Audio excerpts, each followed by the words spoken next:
Welcome to Business Masters, the podcast that gives you direct access to world-leading experts on key business issues. To be the first to know about future shows and to access even more exclusive content, visit businessblueprint.com and subscribe today. Hello, it's Dale Beaumont here, founder of Business Blueprint, and welcome to another Business Masters podcast. Today I'm talking with global pricing expert Steve Major, and our topic is the 7 principles to profitable pricing. Steve, thanks for joining us. Yeah, thank you for inviting me on, Dale. Now, pricing is not something that we hear about a lot in business, but why is it so important to our success? Well, you did right. It's something that hasn't had enough attention given to it, yet it's one of the 4 Ps of marketing, the cornerstone of them all, really. But probably why it's so important is it can have such a big impact on our bottom line. 1% price rise can often mean huge changes in the profitability of a business.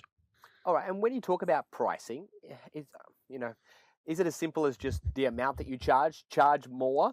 I'm guessing there's a little bit more to the picture than just that. Yeah, there certainly is. I mean, often that's what we think of pricing is it's just the endpoint, the dollars on the product or our service that we're offering. But it really is a strategic decision of the business, and we need to be looking at it in a much more complete manner. There's a whole host of tactics that exist around how we can maximize pricing to obtain the best profit.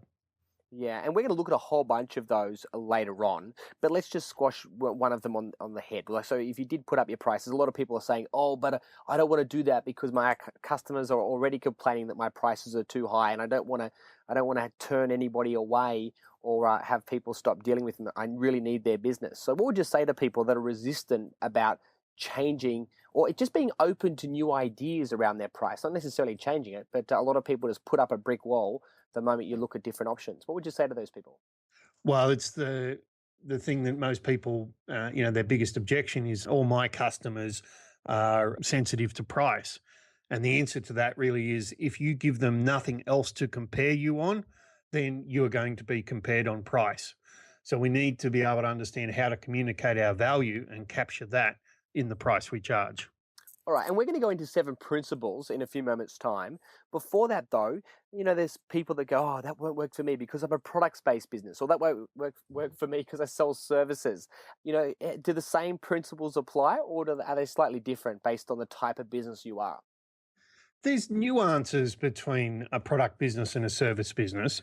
How you communicate your value, how do you translate that into price? But a lot of these, there are a lot of similarities at the same time. So, there are some nuances, but there's the pricing, how we react to pricing is a human reaction at the end of the day, no matter what size organization we're dealing with. And we need to understand how we can utilize that knowledge to maximize our price. So we're going to get to the 7 principles, and like you say, they are universal and they work for all different types of businesses. But before we get to that, tell me a bit about, share with me some examples of people that have changed their pricing model and it's had an amazing effect on their bottom line, like you say. Well, I'm going to give a couple here. One is a client of mine that's in a traditional consulting business that has started using options instead of just presenting one price, presenting 3 different options when they've put their consulting projects out. As a result of using options, they have had over 100% growth in their business. That's top line growth. And bottom line growth is significantly more because it's dropping straight to the bottom line. So it's been hugely life-changing for them. They're a small business. They've got about 15 employees. And it's been, incredibly life-changing. But the other one that I just really quickly want to talk about that most people, a lot of people nowadays have flown on an aeroplane. And we look out those windows and we see on the wings there those engines. And Rolls-Royce engines are what power most of the airplanes we see. And a few years ago, they changed how they priced their engines. Instead of selling at just one multi-million-dollar price, they charge the airlines now for how many miles those engines fly. It added to the bottom line of Rolls-Royce, something like over 60% to the bottom line. So whether it's a small business or a large business, whether we're in a product or a service, price has such an incredible impact. And just to explain the difference, they used to charge by selling the engine and then selling, maintenance. If something goes wrong, come to us and we'll fix you and we'll charge you for fixing it. So the buyer, in this case the airline, had no kind of certainty around how much they were going to be paying each month, and they didn't want to have some huge unexpected bill that would affect their cash flow. So what you're saying, what they've done is move to pricing per hour of the plane is in the air, but that includes all the maintenance. Is that correct? Absolutely. What they did is they understood what was valuable to the airline, and valuable to the airline was that aircraft up in the air. And they said, well, once we've understood that value, now we can price it accordingly. And it's really a principle that we need to understand so much for no matter what size business we're talking about. Well, I'd like to explore that briefly. When you say about understanding, the value, where your value is, can you give me one or two other examples of people that have come to had some type of breakthrough based on just asking that question? Okay, this is one that is always amusing to me, and it is because a business that sells dirt is not one that people think you're going to have any price advantage. But this business, Quarry in other words, understood that the people it dealt with, construction companies and the like, needed the soil and the stones, etc. And yes, they needed a certain quality, but what really was important was timeliness of delivery. And once they understood that aspect, they were able to change their pricing model, and they were able to just absolutely kill it in their market. And it was through understanding that the customer, yes, they wanted the core product, but really what was driving, their clients' behavior was that they wanted it at a particular time, and they didn't want it late, they didn't want it early, they wanted it at that time. And once they understood that, they could put everything around it. Fantastic. Well, I'm really excited now, having heard those examples, and let's talk about the 7 principles. So we'll go through them as quickly as we can, but we don't want to brush over them either. So let's go through number 1 and explain to us what it is. Okay, number 1, price has nothing to do with costs or effort. So oftentimes, and I'm an accountant by profession originally, and oftentimes the financial controller or the finance person in a business says, it's going to cost us X or Y to deliver this product or service, and therefore to make a profit, we add 10%, 20%, whatever margin. And that suddenly becomes the price. Now, it's not to say that costs are irrelevant, but the reality is we don't ever, as a consumer, as a customer, as a business engaging any of our suppliers, we don't buy on what it costs them to produce. We buy on the value it is to us. Therefore, we can't price our goods on costs either.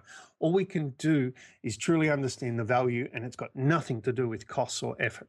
Fantastic. All right, let's talk about number 2. What's number 2? You are what you charge. Now, this is one that gets to the essence of pricing in so many different ways. Pricing at the end of the day is seen as a personal reflection of the business and as a reflection of the individual. So pricing decisions, no matter what size organization, are being made by humans, and humans, we have emotions, and thus we start to think of the prices as some sort of reflection of ourselves. And that's why the smaller businesses, the coaching businesses and consulting businesses struggle to put their prices up because they fear that they're going to lose clients. The small, suburban business has the same mentality. Yet, well, they've got to get over this nearly self-esteem aspect and realize that the price is a massive signal to our market. So price as you are what you charge also says, it's a confidence. We need to price with confidence and state to the market, we're worth every last cent of that figure that we're wanting for our product or service. And the reason why is because we can clearly explain the value. So this is a real hard one. People do struggle with this oftentimes, and yet it's really the crux of pricing here, that price is a massive signal of who we are and of who the organisation is. And it's not an easy one to overcome. I think all of us in all business have at times struggled with setting our prices because we hate that fear of rejection. Let's talk about number 3, price the customer. What does that actually mean? Okay, so we're always used to the concept of we've got a product or a service and therefore we'll set the price for that. But we need to be looking at it from what customer is going to buy that, and are there different types of customers for different types of products and services? And can we therefore alter the pricing depending upon who the person is or who the organization is that is buying, the range of our products and services? We need to think about the customer first and then our product or service, not the other way around. Okay. I just want to make sure that we're clear on this. It's not about pricing differently. So, if you're selling to corporates, we're going to charge 50% more because they can afford it, versus if they're a small business owner or just a family per se. You're not saying that, are you? No, I'm not saying that. I will cover that little issue a little further down. But what I'm saying here is that if we truly understand the customer that we want to deal with, then we can price our services or products accordingly. We must really have an in-depth knowledge of what is driving that customer's behavior, not striving to be all things to all people and price it to meet everybody. That ends up pricing it for nobody. We need to understand the customer. Okay, let's talk about principle number 4.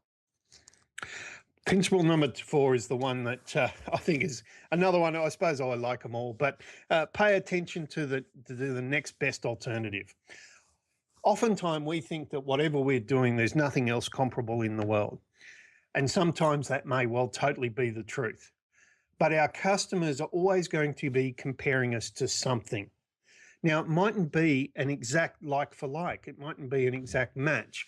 But if they've got $1,000 in their wallet, or 100 or 10,000, whatever the price is here, they're going to be looking at making a decision how to spend that money, and whether it is with our service or our product, or with a direct alternative, or maybe something totally different. So we need to be very clear of how our customer views us in the marketplace. So there is always going to be alternatives to us. So for instance, Wi-Fi, we're starting to get used to so much, in speaking in the Australian context, of Wi-Fi being free at certain coffee shops and so forth.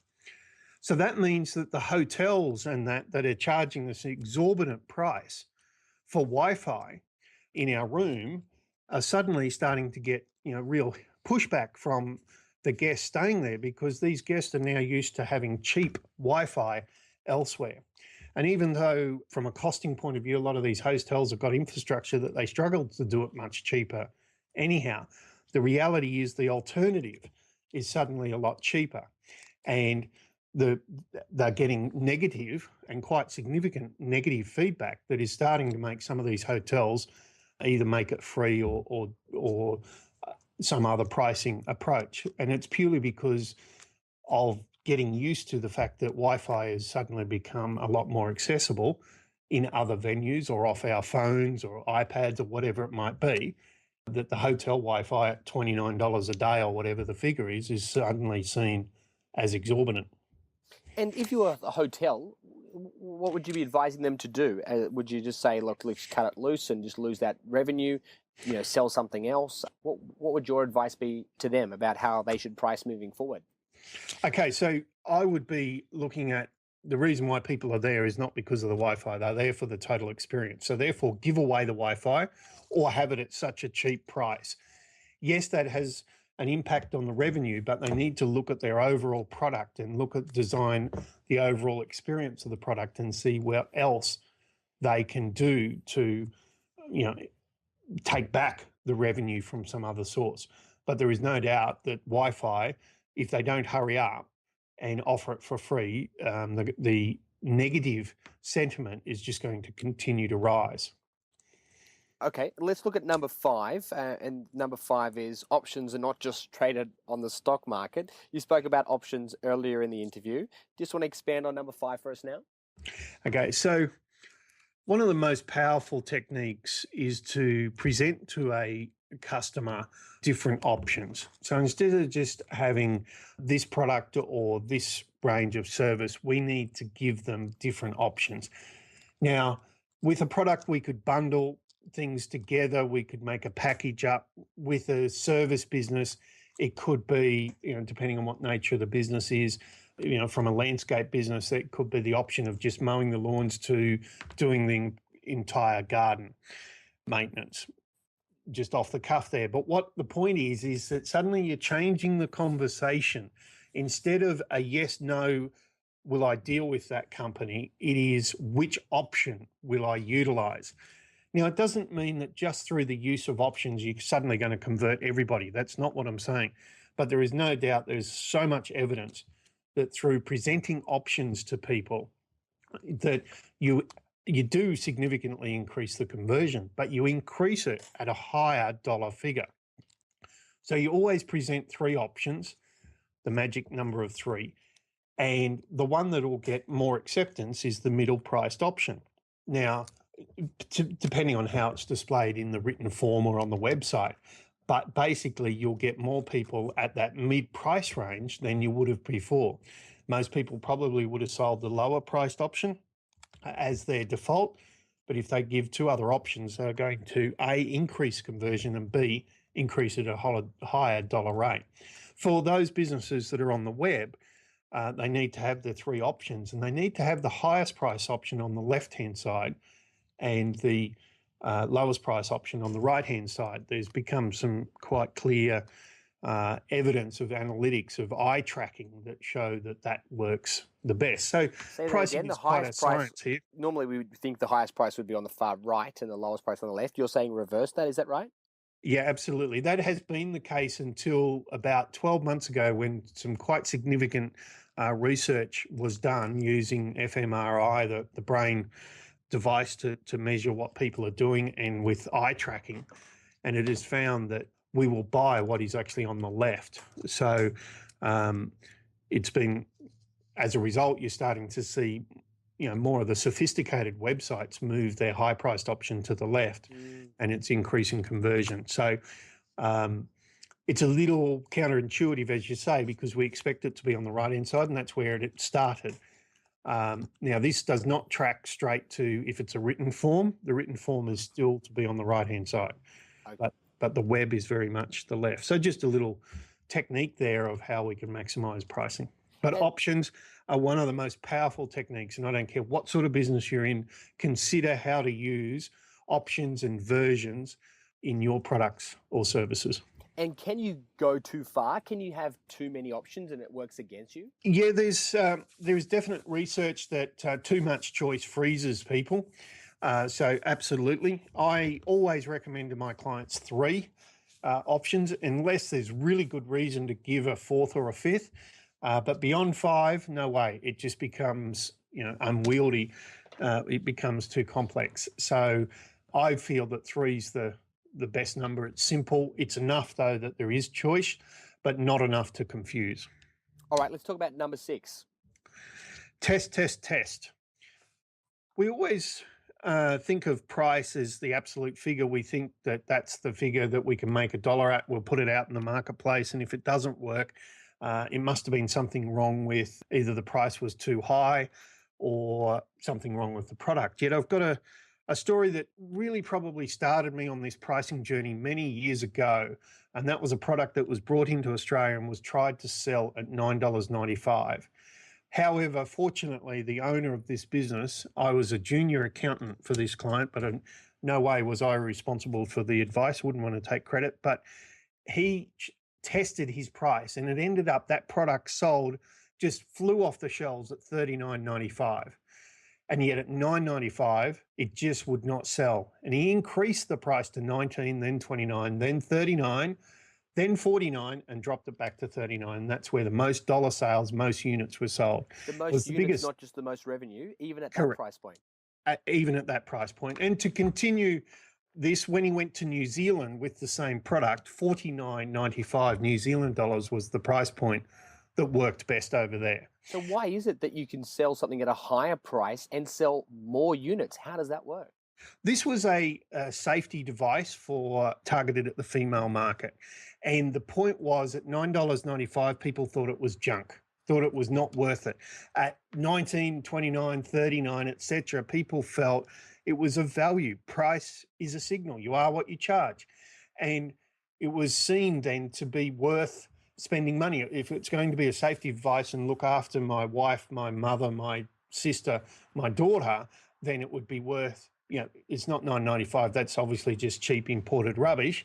When, $39.95 sent the signal that it was actually a far more important product.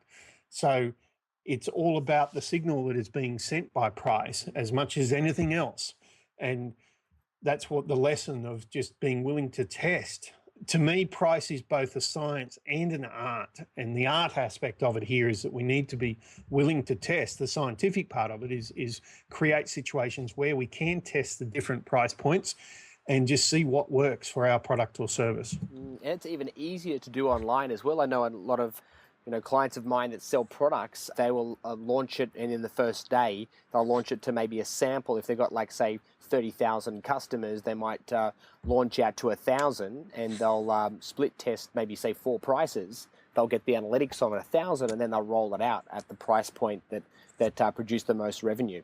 So that's definitely easy to do online, but you can do that offline as well, and just but the main thing is you're not testing too many variables at one time, because then you don't know what created the effect. So just keep everything else consistent and just change the price. But if you start changing a few things, it could backfire. Yes, it is. I totally endorse everything you've just said there, and the analytics that we can get from online, it just makes this so much easier. But for those businesses that are listening to this that are in the offline world, please take the message to heart to test your prices. All right, let's talk about number 7 as we start to wrap these up. Yeah, let price drive value. We often think of the value that is created by our product or service, and then we try to capture that through, or part of that through, the price that we set. But with this principle of letting price drive value is this reiteration that price is a signal. It shows to the market exactly what we stand for and who we are. So we mentioned earlier about services to bigger corporations versus small, and just because it's a bigger one, you charge more. But the point there is, if the bigger organization has more needs, so set a large price and then create the value behind that. Create the product that delivers on that price point. Rather than the other way around, that we need to be constantly looking at ways to utilize price to drive innovation in our business, to drive the whole business. Whereas often price is the last thing that's set, whereas I'm of the attitude that it should be very early in the piece. It's one of the 4 Ps of marketing. And when we're thinking about designing a product and designing the promotion of the product, we should also be thinking about the price in the same sense, in a marketing capacity, and then putting the behind the scenes to deliver on that value behind that, to make certain that we're delivering the value to that price that we've communicated to our market. Fantastic. Well, I'm going to do my best to quickly summarize for everybody. Number 1, a price has nothing to do with cost. Number 2, you are what you charge. Number 3, price the customer. Number 4 was pay attention to the next best alternative. Number 5, options are not just traded on the stock market. Number 6, test. And number 7, let price drive value. So I hope I've got all those correct. Any final thoughts that you want to share, or words of advice as we wrap up? We are sensitive to price. It is something that we fear tinkering with in a business, because obviously it is what drives our top line revenue. But it is actually a huge lever in a business, and there are so many opportunities by understanding pricing strategies and how we all react. There's a whole psychology of pricing. Through understanding some of these techniques, we can actually really drive the profitability of a business. Steve, it's been a pleasure chatting. Thanks so much for joining us. Thank you. For more information about Steve Major, please visit stevemajor.co. Thanks for listening to another Business Masters podcast. To access more great content or to download your free business plan template, visit businessblueprint.com.